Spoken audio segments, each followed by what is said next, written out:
अस्सलाम वालेकुम व्यूअर्स। आज की स्टोरी कुछ बहुत ही खूबसूरत है, क्योंकि आज हम आपको दिखा रहे हैं कलाम की खूबसूरत लेक्स जो कि शायद आपने पहले कभी ना देखी हो। और स्टार्ट करेंगे हम कलाम की पहली लेक से, जिसका नाम है माउडन। और ये एक आप एरियल व्यू देख रहे हैं माउडन लेक का। और अभी हम जिस आबशार पे खड़े हैं ये सैफुल्ला झील के बिल्कुल सामने है। और जिस पॉइंट पे हम खड़े हैं इसको Mahmud waterfall and rainbow view point भी कहा जाता है। और ये माउडन लेक का एक खूबसूरत व्यू।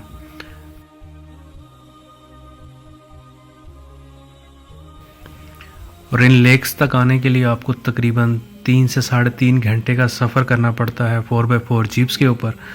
लेकिन ये सफ़र ही इतना खूबसूरत है कि आपको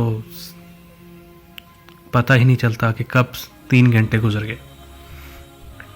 वो कहते हैं ना कि अक्सर मंजिल से ज़्यादा रास्तों का मज़ा होता है, तो सच में कुछ ऐसा ही सीन है। ये रास्ता इतना खूबसूरत है कि कब सफ़र कट जाता है पता ही नहीं चलता। तो अब हम पहुंच चुके हैं कलाम वैली की दूसरी लेक के ऊपर, जिसका नाम है सैफुल्ला। और सैफुल्ला की खूबसूरती की बात क्या की जाए, इसका सानी कोई नहीं है। इतना पुरसकून माहौल और एक नेचुरल जंगल और लश ग्रीन मेडोस, क्या है बात है इस झील की।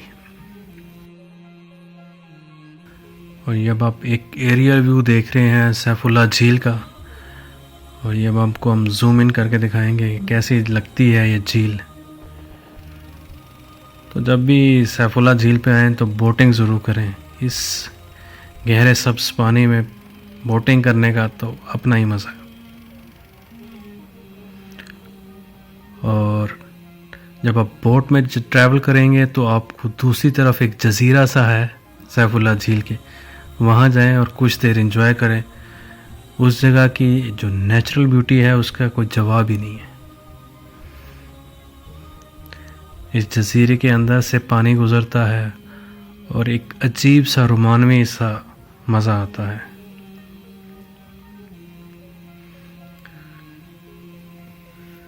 चलें अब हम आगे चलते हैं और कुछ दूसरी झीलें एक्सप्लोर करते हैं। नॉर्मली टूरिस्ट पहली 2 झीलों को देख के वापस चले जाते हैं, लेकिन जो मज़ा इन अगली झीलों में है, लेकिन इन झीलों तक पहुंचने के लिए हमें इन कुछ पथरीले रास्तों पे से हाइकिंग करते हुए और इनके ऊपर से गुजरते हुए हमें अगली झीलों तक पहुंचना पड़ता है। और जी अब जिस लेक पे हम पहुंच चुके हैं इसका नाम है नसरुल्ला लेक। और ये कलाम वैली की तमाम झीलों में से सबसे बड़ी झील है और इजीली एक्सेसिबल है, सिर्फ 10 से 15 मिनट की हाइक के ऊपर।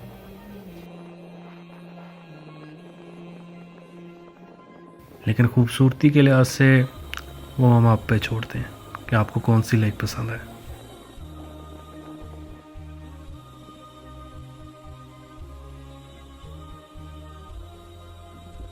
जब तीसरी लेक को क्रॉस करके हम आगे चलते हैं तो एक खूबसूरत सा मिडो हमारे पास आता है।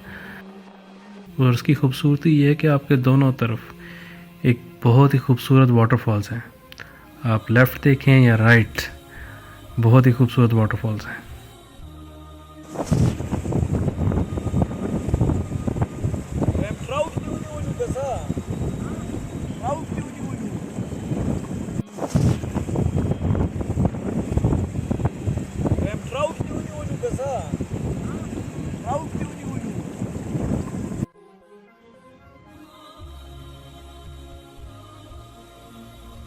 और अब जिस जगह पे हम पहुंच चुके हैं इसको शिनबाग माउंटेन कहते हैं। बहुत ही खूबसूरत जगह है। मैं कहूँ कि इस पूरे रास्ते की सबसे मज़े की जगह है तो गलत नहीं होगा।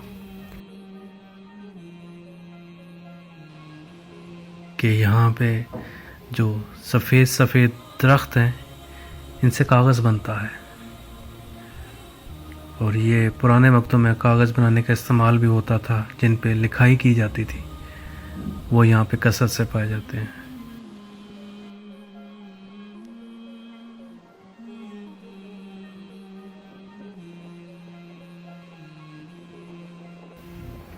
और शिनबाग कहें तो इस इलाके की जान है।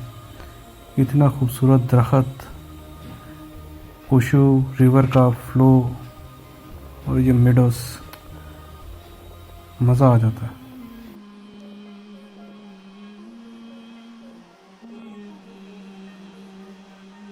और ये बुलंद और बाला और ऊंचे पहाड़ इन झीलों की खूबसूरती को और बढ़ा देते हैं।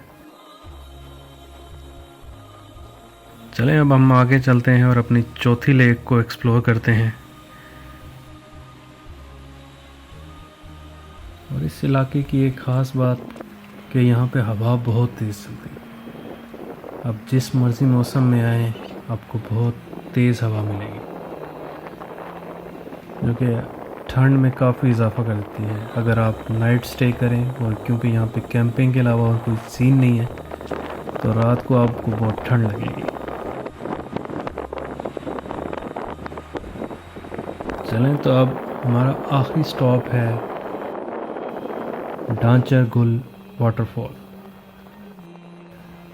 और डांचर गुल वाटरफॉल इस इलाके की कुछ बहुत बड़ी वाटरफॉल में से एक है, और इसका व्यू भी कमाल का है।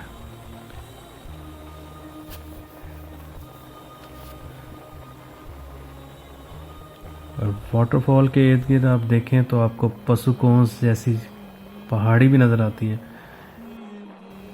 ये गिलगित तो नहीं है, लेकिन यहाँ पे पशुकोंस जैसी पहाड़ियाँ आपको नज़र आएंगी, जो कि व्यू का मज़ा डबल कर देती हैं।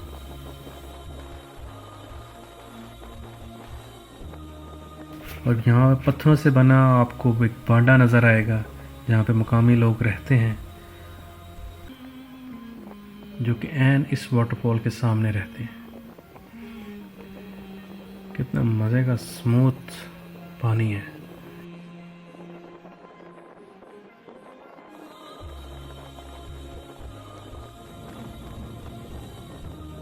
यहाँ पे वो शेर बनता है, कह रहा है दरिया से समंदर का सकूत, कि जिसमें जितना ज़र्फ है उतना ही वो खामोश है।